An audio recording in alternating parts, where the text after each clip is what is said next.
Mga kasuki, sama sa nandan, mayong adlaw sa akong mga viewers o mga supporters. Kung bago pa lang mo sa akong channel, paki-like, share, subscribe, Tata Lapis. Mga kasuki, na ako diri sa ako ang mga munga, gani mga kasuki, ang akong mga idaran ng mga sunoy, kay dili ka breed og tarong ning mga batanon, ako ang ginatali mga kasuki. Naalang ko'y mga batanon pa nga ginapabreed, kay nanapo ko'y bag-ong nakuha nga mga bloodline nga dili gyud ka pariha aning ako ang mga bayi, dili gyud ka dugo ni sila. Mao ni akong ipalahutay sa pagkakaroon og pabreed.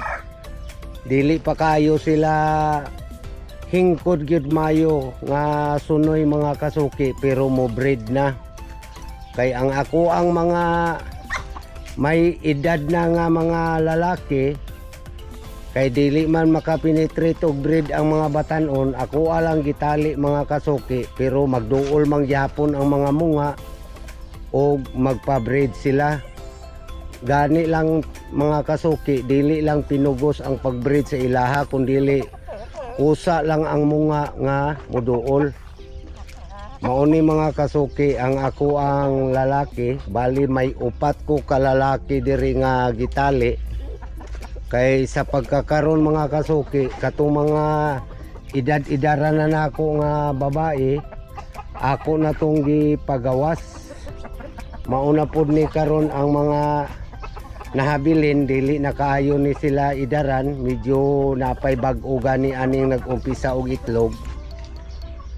Mauna pod ni ang naglahutay og pangitlog.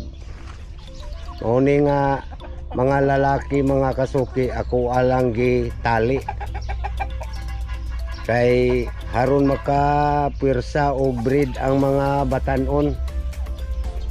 Diri na ninako sila lang ginabutang na mga kasuki, kay na-transfer na gid ninako diri sa ako ang area sa Manukan. Ang ako ang mga munga wala na didto sa ako ang payag. Giisa na lang gid nako diri ang area.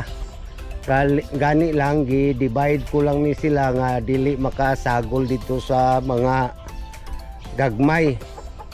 Munga og sunoy lang gid diri nako gibutang. Ya, gibuhatan ko lang po sila diri og ilahang itluganan. Gani pila lang kabuok ni ang pwede nila maitlogan, kay ginakuha ko man ni taga-adlaw ang itlog lang gyud nila mga kasuki, kay wala namang gid ni nako sila ginapalumlom. Kay ang itlog ani tanan nila taga-adlaw ginaharvest nako og pila lang kabuok maitlog, kay ginadala na nako dito sa amoa, kay ginasulod na nako sa incubator. Kay nakakuan ko mga kasuki sa akong incubator nga mas makadali ko pagtigom sa mga piso. Mas dali nako napadaghan ang akong manok nga incubator ang akong gigamit. Lahi atong mga naglumlum lang sila nga patingi-tingi ang ilahang pagpamiso. Iba sa incubator nga by batch ang ako ang pagsulod.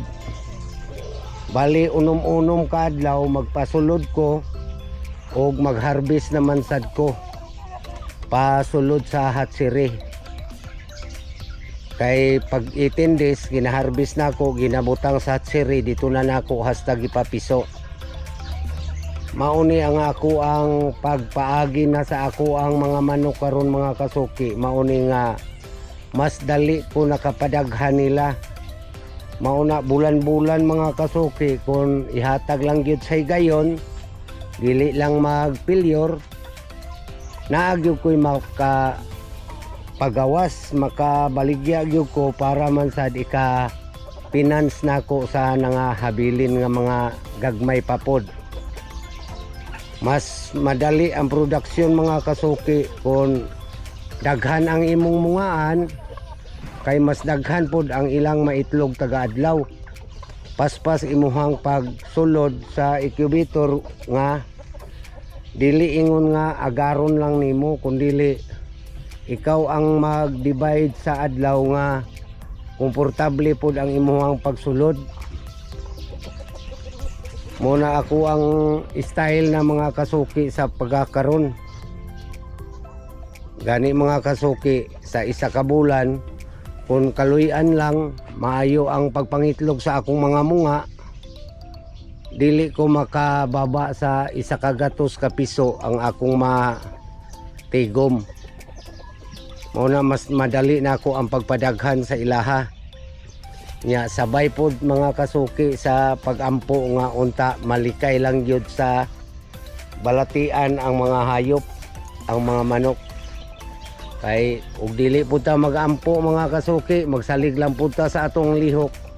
Wala tay mahimo kun dili pagbuot sa taas ang grasya nga para sa ato. Mga kasuki, daghan kaayong salamat sa inyong pagtanaw. Paki-share naman, paki-subscribe kung bago pa lang ka sa akong channel. Tata Lapis, bye-bye, God bless.